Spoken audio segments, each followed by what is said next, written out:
I will turn it over. There we go. We are ready to go. So I will turn things over to Vince. So Vince, take it away. All right, Abraham. Hello, everybody. My name is Vince. You might remember me from the hog fry presentation we did a few months back.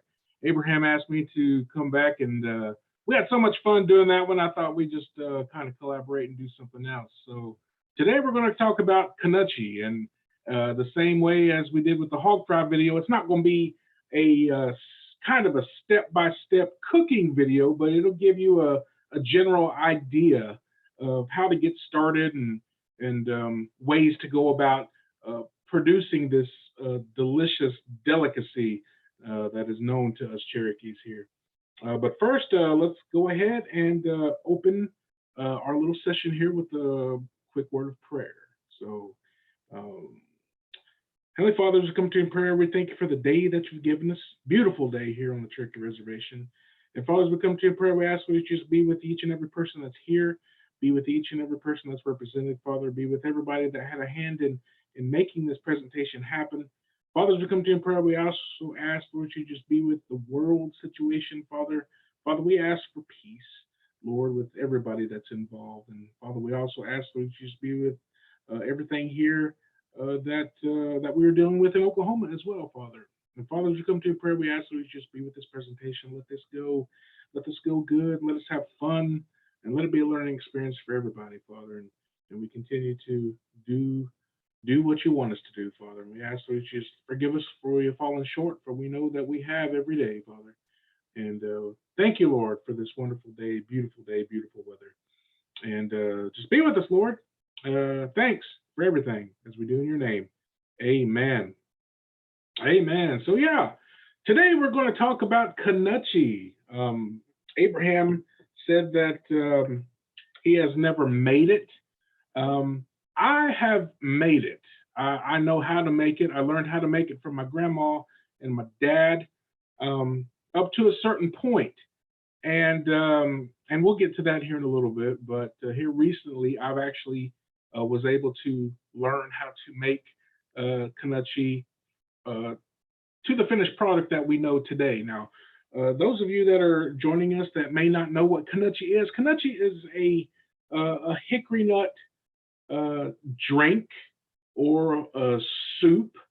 I know that some people, I've heard that some people can actually take pecans and walnuts, a mixture of both, and actually make something similar, but that is not true Kanuchi. Kanuchi itself, the word Kanuchi is talking specifically about the product from the hickory nuts, the soup or the drink that we're going to be talking about. It is a delicacy. I think it's delicious. It can be made with rice or hominy. Some people love it with hominy. Myself, I can't stand hominy. But my dad, on the other hand, my dad loved hominy. He loves soups with hominy. I think my wife likes hominy. My mom likes hominy. But for some reason, I didn't get the hominy liking gene. And as we go further into this program and you see how it's made, if it's made with hominy, it could be delicious. It could be awesome. But unfortunately, I probably will never know. That's how much I don't like hominy, but it can be made with hominy. Predominantly, what I've seen, it's been made with rice. So let's go ahead and get to it. Just kick back, relax, have a drink. It's on you. Today we're doing bubbly, lime bubbly sparkling water that you can get right down at your local grocery store. Got this from Walmart just right down the road. So let's go ahead and partake here. Man, it's not as good as I thought it was going to be. But anyways, speaking of Walmart and speaking of stores, today, depending on shortages and stuff, we can usually go to a store and find what we need. That wasn't always the case for Cherokees. Before this era, this current era, we actually had to live off the land. We actually had to find ways to survive. And Kanuchi was one of those ways. Kanuchi, as I said, is a drink. It's a sweet drink derived from hickory nuts. Um, there are several varieties of hickory trees in the United States. Uh, in Oklahoma alone, I'm not sure exactly on the number of species, but I do know that there is at least five, and each hickory tree is capable of producing its own nuts. Some of them, uh, just off the top of my head, are known as I think there's bitter nut, pig nut, shagbark, hickory, mocker nut. There's various types of hickory nuts, and Kanuchi can be made with any of these or a mixture of. Some people swear by some nuts taste sweeter or more bitter than others. That may be the case.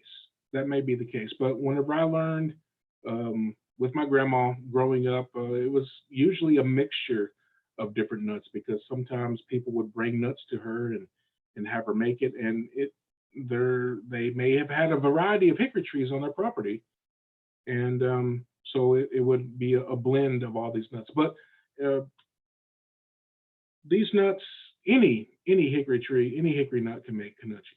It really can. My grandma used to make it on what we called halves. If somebody uh, brought her a bag of hickory nuts, she would make the hickory nut, the hickory balls, the Kanuchi balls, and she would keep half and give the other half to the person that brought her the hickory nuts, and that's how she made it. She made it on half. So a lot of times she went ahead and sold her half back to the person that gave it to her. So it's been a it's been not only a food but a tool, a bartering tool as well. Just looking throughout history, and even today, people make money during the season, the hickory nut season, and making Kanuchi. It's a lot of hard work. It really is. It's a lot of hard work. It's tedious work. Um, I enjoy it. I really do. You have to enjoy it to be able to do it because we'll get into a lot of the work that's involved. It's not easy by any means, but such is life. Such is life. Anything that's usually worthwhile is going to have to you're going to have to make some effort to actually do it. Anything good makes some effort, and it's usually going to have to take some hard work to happen. So, with that, let's go ahead and I got just a presentation here. It's just a few pictures that I have, and let me go ahead and share the screen with you, and we'll go ahead and begin.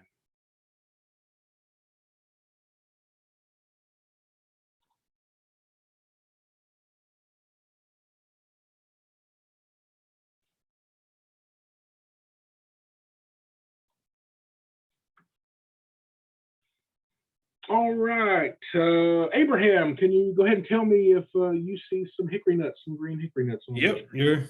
we see them. Okay, well, hickory nuts. It's springtime, as we know. We hope it is anyway. We I remember seeing snow and ice in March, so we're not quite there yet, but it's getting close to spring. It really is full of life.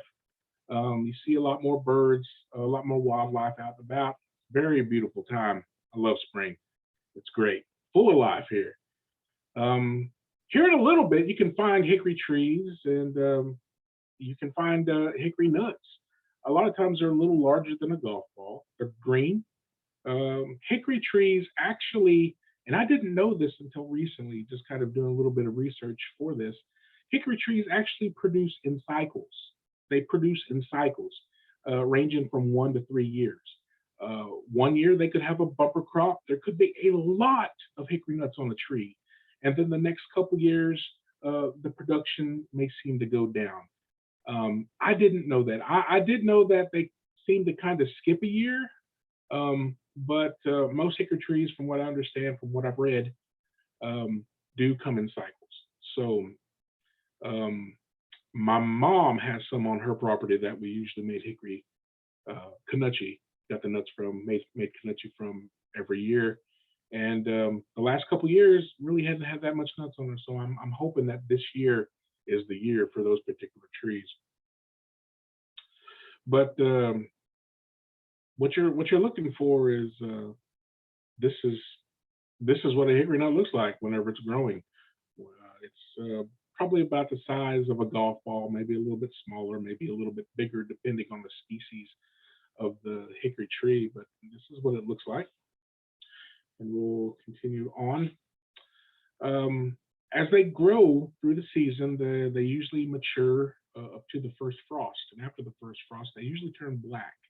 They go from that luscious bright green to this really dead-looking black, dark brown, and that's whenever they're pretty much matured and ready to come down, ready to be harvested. So after the first frost, they usually start falling. Usually, a strong wind would come, and you could find hickory nuts all over the ground around the trees.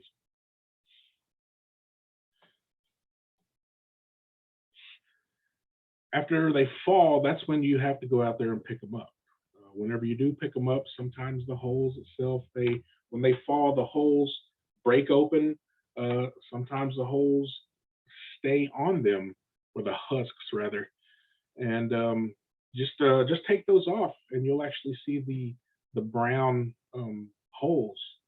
So gather these, and whenever you gather them, it's best to look for small holes, because you're not the only one that's wanting to get a piece of this action. Nah, man, you're in competition with every single squirrel, salol on your property, as well as bugs too. So you want to get out there and get them as quick as you can. So whenever you do look at them, though, make sure that there are no holes, because if there are holes, it means that something's probably already gotten inside, and it could turn the nut rancid, and well, you just can't use it. Yeah. And those of you that know squirrels, they usually go for the best nuts that are out there. So if you want to make some good Kanuchi, you're going to have to beat those squirrels out there. So just a little tip on that. After you gather them, after they're cleaned, I was taught to let them set for a few weeks. Not really that long. My grandma would usually have them by the stove. After a few weeks, they would begin to form small cracks, which means that they're kind of drying out a little bit. And whenever they dry out, it makes the goodies, or the nut meat inside, shrink just a little bit, not a lot, but a little bit. And when they do shrink, it makes it easier to get the nut meat out whenever you crack them. Sometimes you can crack it and the nut meat will just fall right out. Not all the time, but there's a lot of work to it. So you have to crack them. So that's the beginning of the work right there. They have to be cracked, harvested, let them set for a little bit, let them dry out. I do remember a few times that if my grandma wanted to try to make some Kanuchi a little bit quicker than letting them dry out for a couple of weeks, she did put them by the stove, under the stove. I do remember her even drying them out inside the oven for a period of time, making sure that she didn't scorch them or didn't burn them. She did do that, and it seemed to work. So after you get them cracked, going back to actually cracking them, that's where a lot of my memories happen. A lot of families have tools that they've passed down over generations to actually make Kanuchi. And we'll get to some of those tools later, but one of the things that some of them that I know that some people have passed down are certain rocks that they use to crack these on. I've used hammers. I've used other rocks. I've used old irons, like a clothing iron that you would put on an old wood stove. I've used those, and actually, we used to crack them on a cement slab. At one time, it was a shed floor, but we used to crack them there, and not just me and the cousins my age, but the cousins before me, the older ones. We used to do that, and to this day, you can go back to the slab. The building's not there anymore, but the slab is still there. You can go to the slab and you can see the indentions that all of us made over those years cracking hickory nuts in one spot. And yeah, it always takes me back. Even the finished product, whenever I taste Kanuchi, the finished product just really just for a split second really takes me back to my grandma, things that she did when she made it. And it's tradition, it's culture, and it's very important. It's something that we really need to try to perpetuate. So as I said, families do have tools. Some of them have tools that have been passed down from generation to generation. So after they're cracked like this, my grandma had a basket, and I actually have the basket today that she used to put all the cracked nuts in. And they had pretty large holes that she used to shake, and it was a sifter. It sifted the smaller pieces out, and it left the bigger pieces in. Now, sometimes she would look at the bigger pieces, and if she felt like there was enough meat in there, she would kind of save it and give it to us to kind of crack again. But she kept on doing that. She really did. And that's one thing that you need to do. You need to sift it. You need to get it down to not cornmeal consistency, but you need to crack them pretty small, pretty small. So after they're all cracked, you can get this is known as a canone, which is pretty much just a large mortar and pestle. That's pretty much all that it is. It's a really large mortar and pestle. If you do not have one of these, this is we call it a Kanuchi Stump. That's what we always called whenever we went to our grandma's. That's what we knew it by, was a Kanuchi Stump. But the term for it is a canone, and this is just a large mortar and pestle. Now there are alternatives. If you do not have one of these, you can still make Kanuchi. You can. All that you need to do is take a number 10 industrial size can, metal can, and you can take the cracked nuts and you can put them in there, and you can still pound them. And after a few times, though, the bottom of the metal can will round out because you're pounding with so much force. And if it gets to a point where it's too much, change out the can. But you can still do that. So you have to get everything in there. As you can see, there's a concave on this stump. Some people swear by that if it's made in a can, they can taste it. That may be, but I've made mine in a can. One of these days, I hope to actually make a Kanuchi Stump. I just haven't had the opportunity to do that yet. But over the years, I've made it in a can. My dad made it in a can. And I know some people around Kenwood that actually still make it in a can. And it still tastes great. It really does. Now, I know there's some, purists out there that believe that there is a taste difference from a can to a Kanuchi Stump, but I haven't been able to taste that. But as far as that goes, I look at it as culture. Anything to perpetuate our culture is better than not doing anything at all. So adapting from a Kanuchi Stump to a number 10 can, the way I see it, as long as somebody is learning and still doing it, trying to keep our culture and our traditions alive, that's a good thing. Then it's always better than not. It really is. So you have to get it in there. Here's another picture of it. Here's the inside. This Kanuchi Stump is actually here at the office here at CCO. I think it was a piece of art that somebody had, I guess. The Kanuchi Stumps that I've seen have a more of a cone shape from the top. It's more of a cone shape. So as you're pounding it, we'll go ahead and get to the pounder here. I don't know the correct term for this. I guess this is the pestle, in the mortar and pestle, but I've always called it just a Kanuchi pounder or a pounder. As you can see, notice the top. The top is a little bit larger than the bottom. That is actually a counterweight to help push it down a little bit harder as you lift it up. You have more weight pushing it down. So it makes it a little bit easier to make Kanuchi. But as you're pushing it down, as I said, most Kanuchi stumps that I've seen are more of a cone shape going down. It gets smaller rather than a bowl. But it'll still work. It'll still work. So the main thing is you just got to pound it.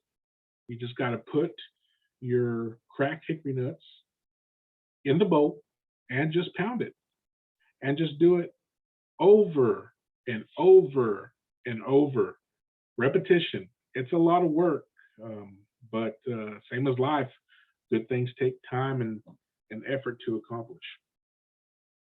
And move on here. So as you keep pounding it and pounding it and pounding it, the oils in the nut meat release. They release, and it turns sticky. I've seen it come to a consistency similar to peanut butter. It's real sticky. So what you want to do then is you want to take it and you want to form a ball similar to this.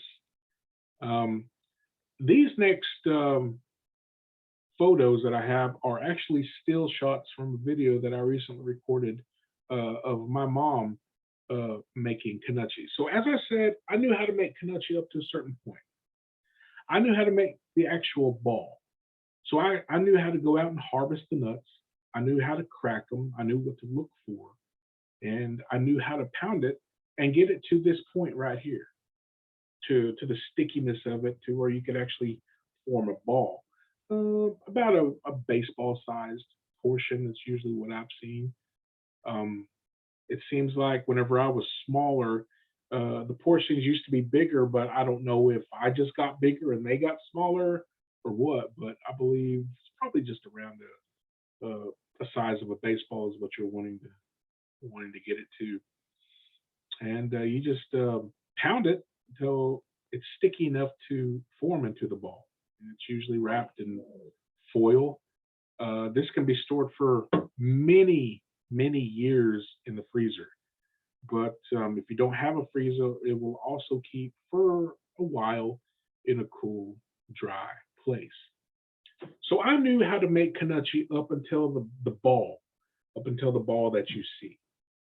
Now I knew about not exactly how to do it, but a general idea from then to the finished product. And I knew that my mom knew how to make Kanuchi. She was the Kanuchi maker after my dad passed. So I told her, said, look, Mom, I need to know how to do this. I'm going to make a video. It's just going to be, for me to actually learn how to make Kanuchi. So I reached out to my mom and she said, okay, all right, we'll make a video. So, but I cropped her out of all of these pictures because I don't think she wanted to become a movie star just yet today. Now she's kind of shy when it comes to pictures and stuff. But these next pictures are all from that video that I did actually New Year's Day.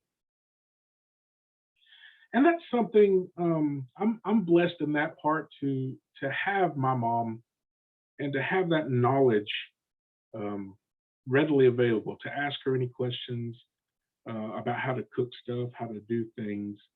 And yeah, I'm blessed. And I understand that a lot of our at-large people may not have that same opportunity as we do here on the reservation. But that doesn't mean that you can't learn.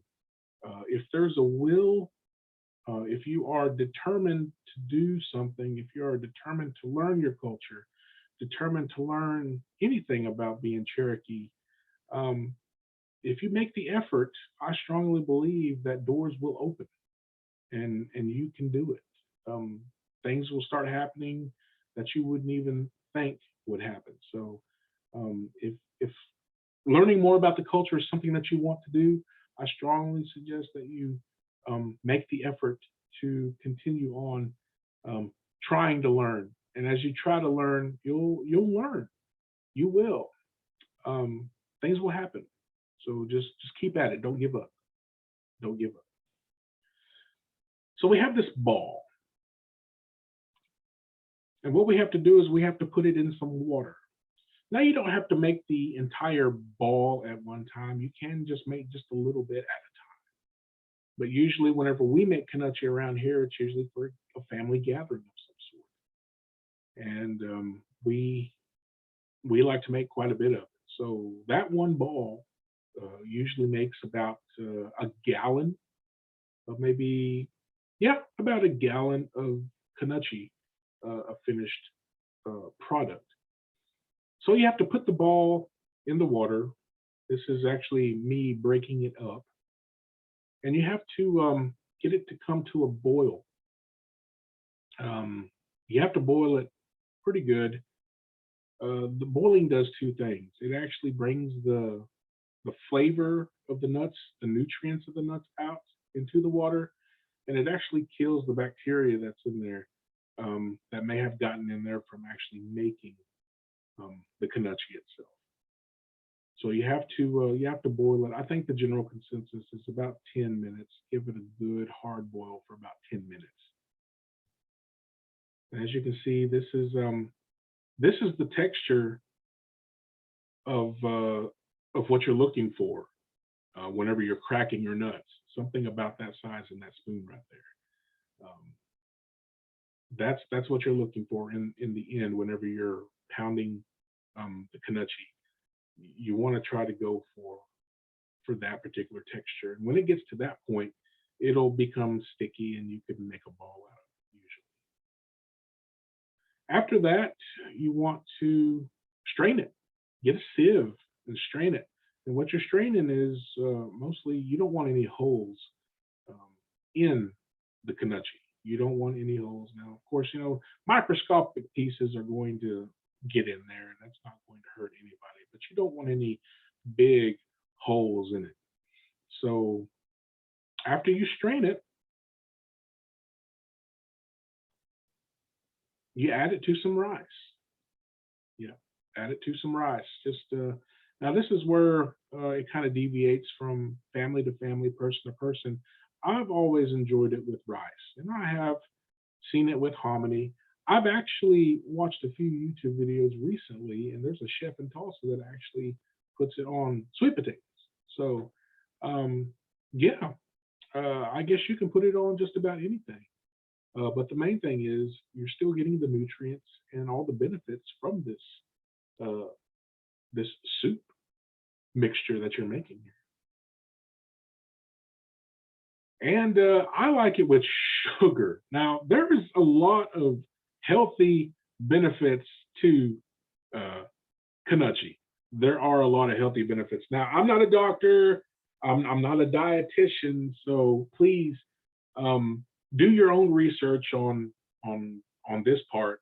But I do know this, that by weight, there is as much protein in hickory nuts by weight as chicken.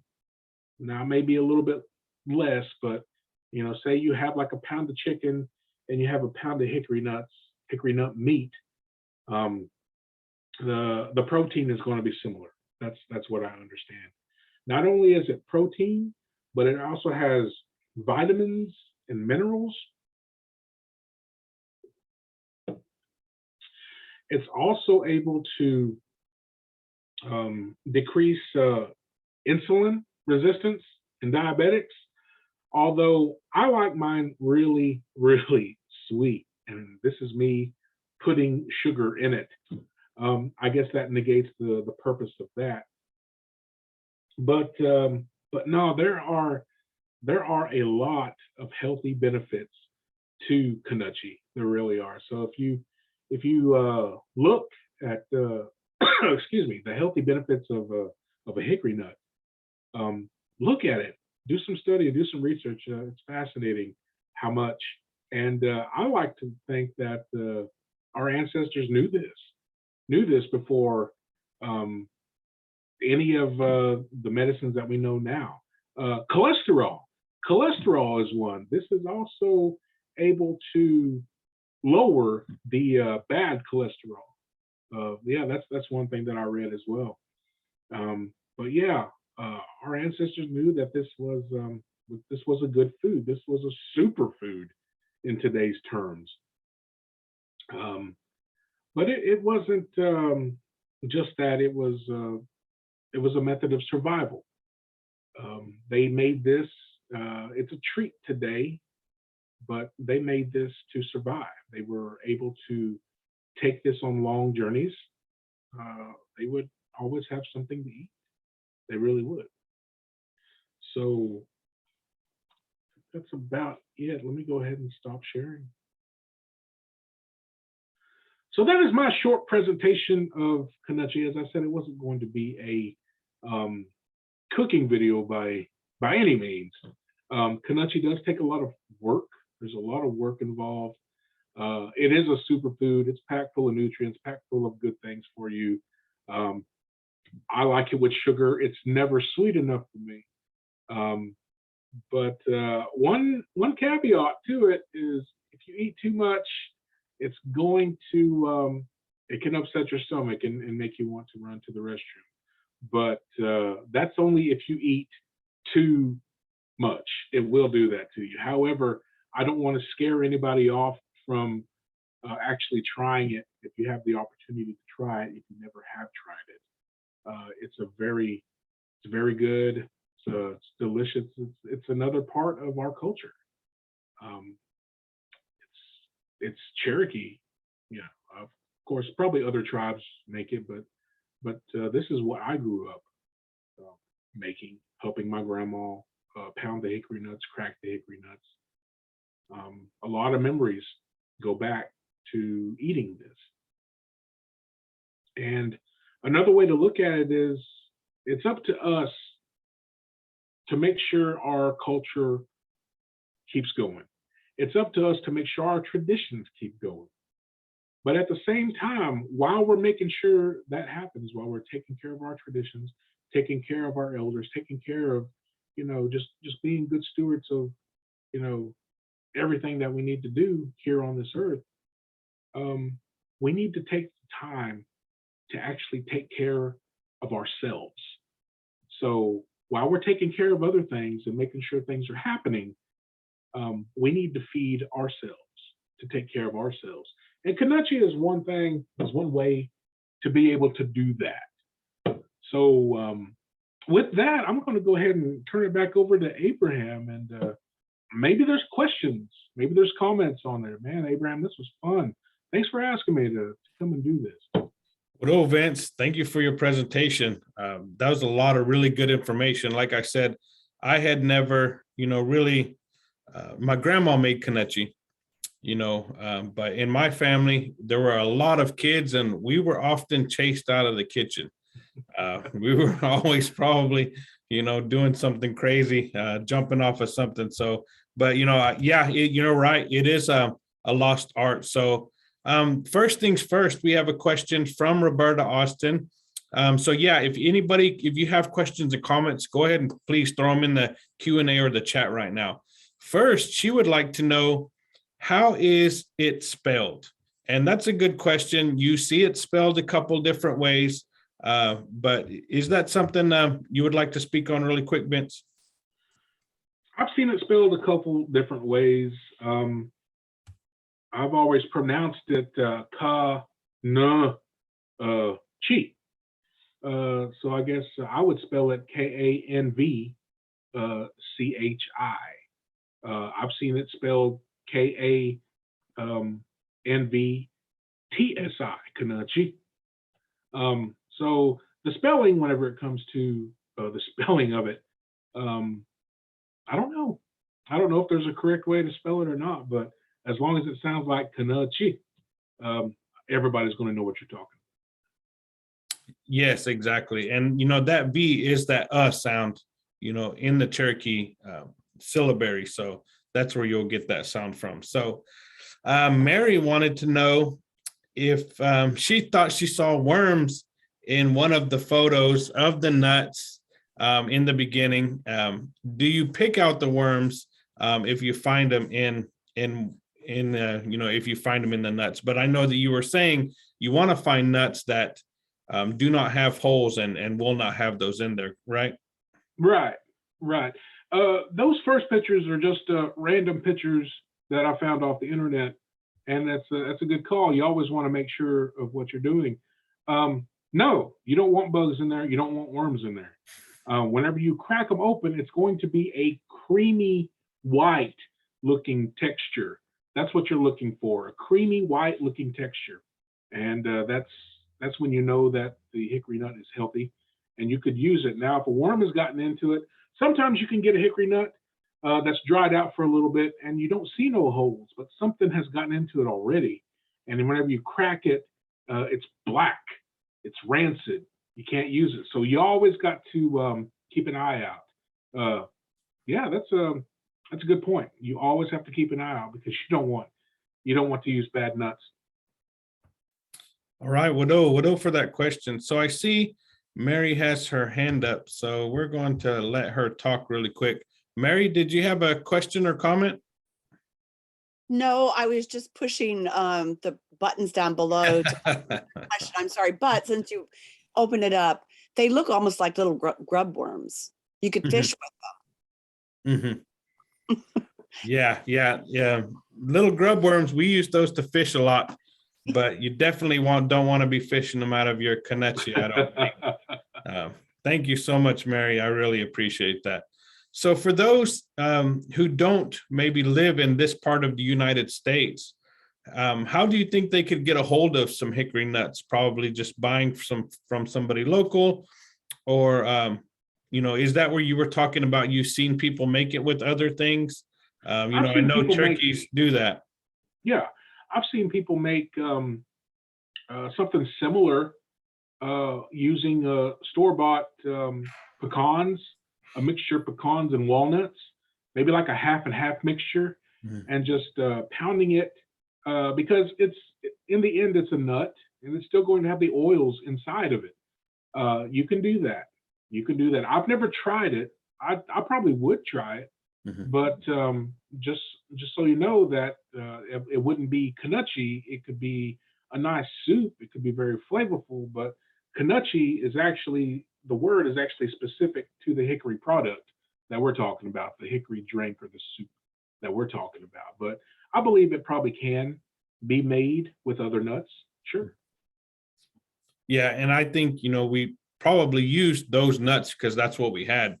Yeah. Right. Absolutely. Even from, before we left, North Carolina before removal, that's probably all that we had, at that time. So what would you have for suggestions with people who just want to try this and give it a shot? You were talking about a can.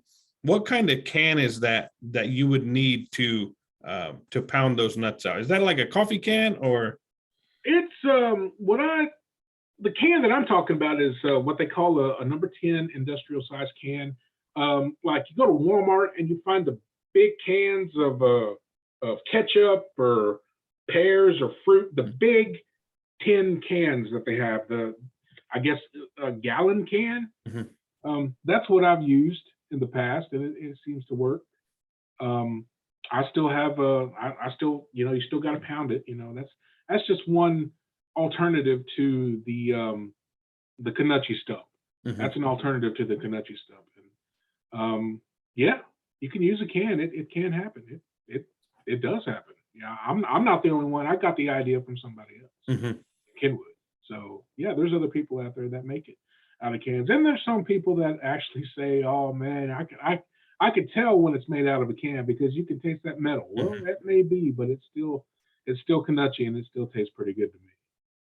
Yeah, no, I totally hear that. I got yelled at before for leaving a metal spoon in the salsa by one of our elders. She swore it just changed the whole thing if you left the spoon in there. So no, I totally hear that. So when it comes to the pounder, and the Kanuchi Stump, is there a certain wood that you want to look for, whenever you're making those? I saw somebody on Facebook that was burning out maybe a stump. How is the stump made also? The stump is made, my grandma's stump was hickory. And I've always been taught that you use hickory for Kanuchi Stump. I also know some other people that have made a Kanuchi Stump out of oak. I guess any hardwood would work, but I would try to shoot for hickory. Now, what you got to do is you got to maybe drill or get a chisel and try to work it out. Try to get a cone shape because you want that Kanuchi pounder to fit in that cone shape because you're wanting to extract as much of the oils of the nuts. And the only way to do that is to get pressure, and you're pushing it against the cone as you're pushing down. It gets to a point where after you've chiseled or after you've drilled, where you can actually build a small fire in it, in the cone.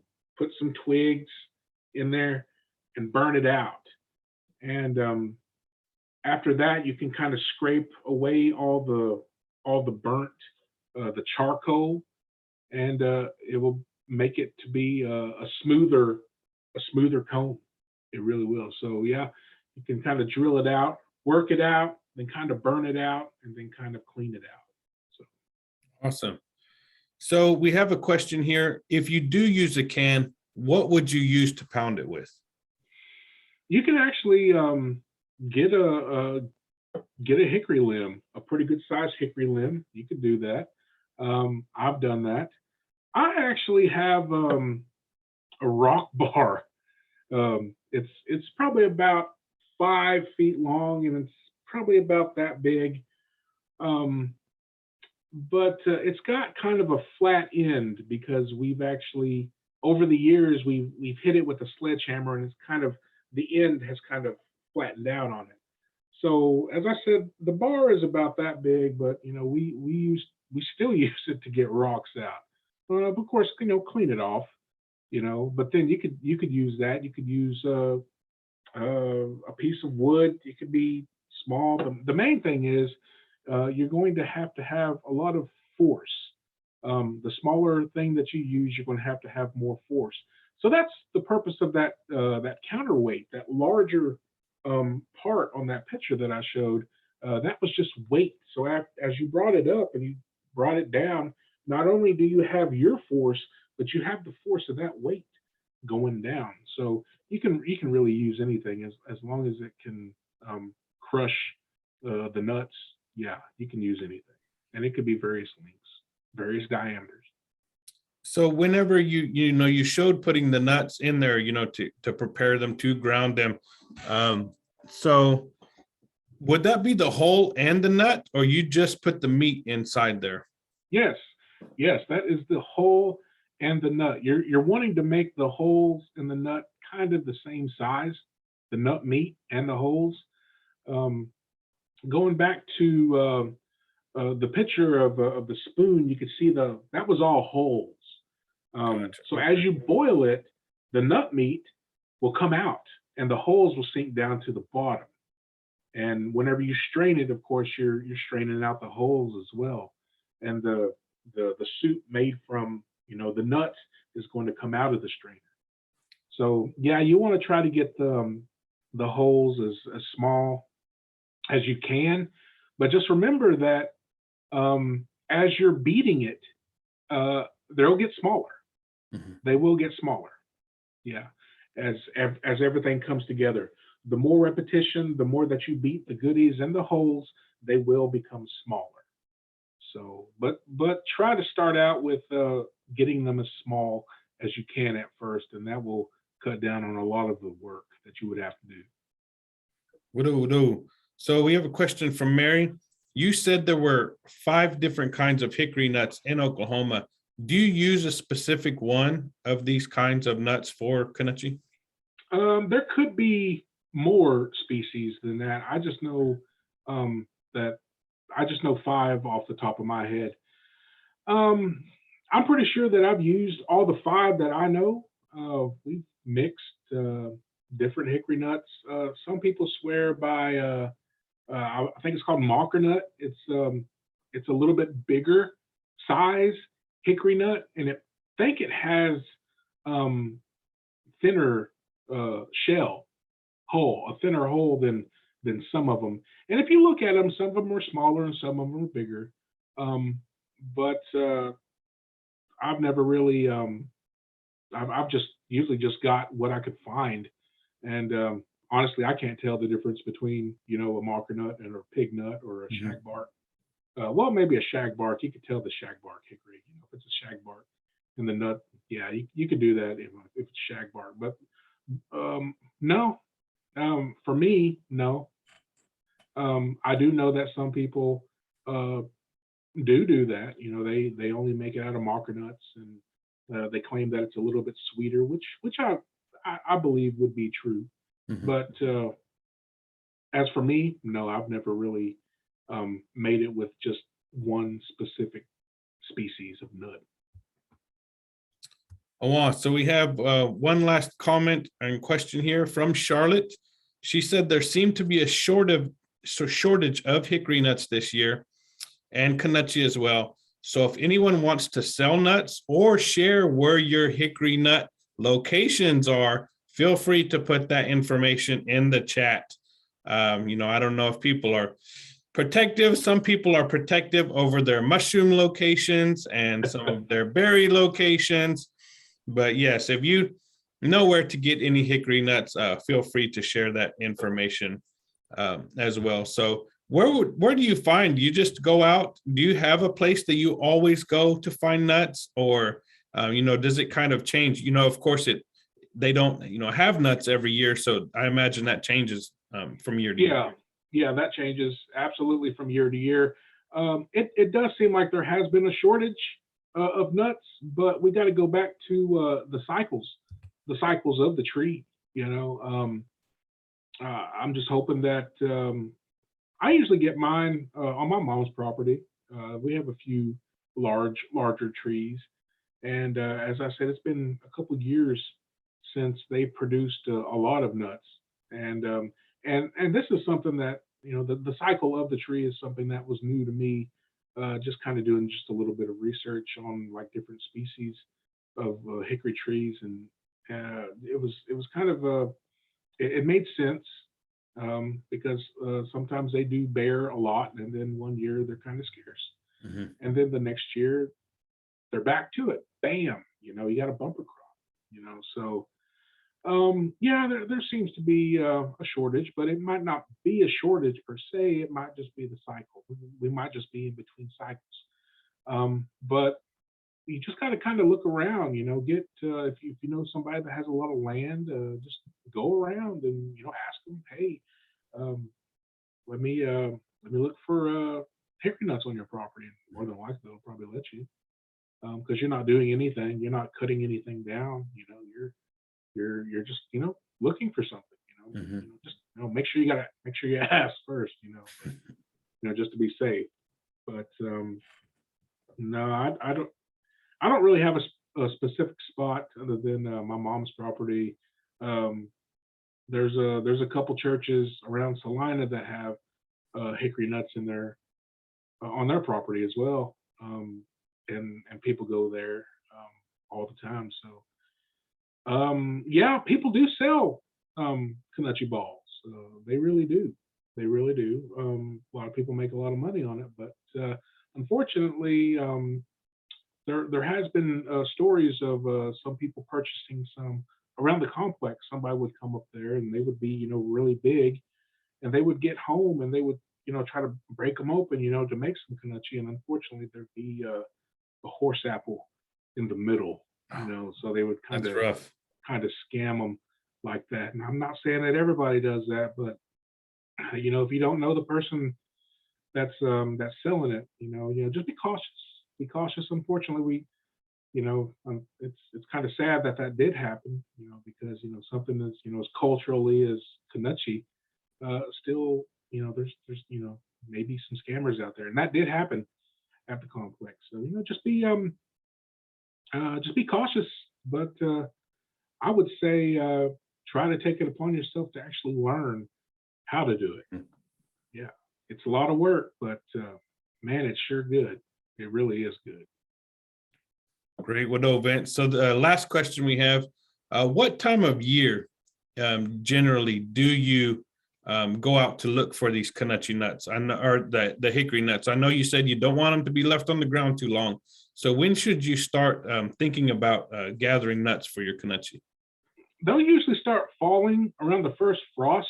After the first frost, that's when they usually change from that vibrant green to the black. They'll start changing become darker. The husk will become darker before the first frost, but usually after the first frost is when they'll actually start falling.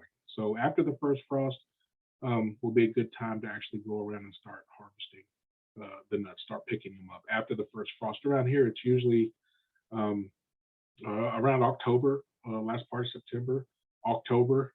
I don't know how it's going to be this year because it's 81 degrees right now. It feels great. So, it might be December before we're actually, picking them up. But after the first frost, that's when you want to get out and actually start harvesting.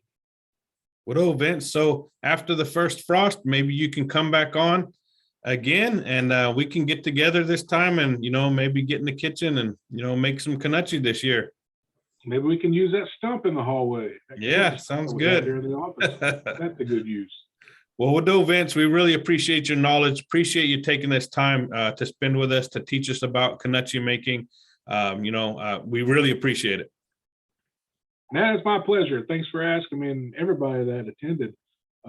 Thanks for attending. This is great. If when it comes to culture, I'm always free with a lot of my culture.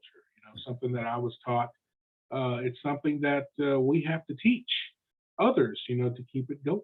We really have to do that. That's the only way that it's going to keep going. We can't rely on somebody else to keep our traditions going. We can only do that, and we should take it upon ourselves to do that. And that's this gives me the opportunity to do that. It makes me feel good, and hopefully everybody could learn a few things about it. I just want to reiterate the fact that making Kanuchi is a lot of hard work. Man, it is. The results they're delicious. They really are. Heck yeah. Well, Wado, everyone. Wado, Vince, I hope that everyone has a great day. And don't dog go hunting until we see each other again, you guys. Wado.